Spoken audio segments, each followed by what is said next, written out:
நேற்று கர்நாடகாவில் எரிக்கப்பட்ட ஆம்னி பேருந்துகளுக்கு உரிய நஷ்ட ஈட்டை அம்மாநில அரசு வழங்க வேண்டும் என ஆம்னி பேருந்து சங்க தலைவர் ஜெயம் பாண்டியன் தெரிவித்திருக்கிறார்.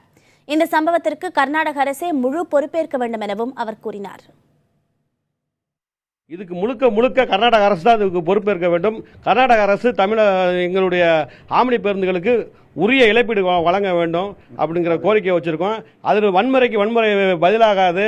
தமிழக அரசுக்கு நாங்கள் ஒத்துழைப்பு கொடுத்து அந்த கர்நாடக வண்டிகளை இங்கே எங்களுடைய ஆம்னி பேருந்து உரிமையாளர்களை பாதுகாப்பு பண்ணி இங்கே நாங்கள் வச்சுருக்கோம். அப்படி இருக்க சூழ்நிலையில் அவங்க கர்நாடகத்தில் எங்களுடைய தமிழக பஸ்ஸை அதாவது எல்லா வண்டும் தமிழக எண் கொண்ட நம்பர்னு சொல்கிறாங்க. எண் கொண்டது எல்லாமே கர்நாடகா ரிஜிஸ்ட்ரேஷன் பண்ணி அங்கே கர்நாடகத்துக்கு முறைப்படி டாக்ஸ் கட்டி நின்ன வண்டி தான். ஆனால் கேபிஎன் அப்படின்னா அது தமிழக முதலாளி அப்படின்ற அடையாளம் கண்டு அதன் அடிப்படையில் தான் அங்கே கர்நாடக அமைப்பு எரிச்சிருக்காங்க.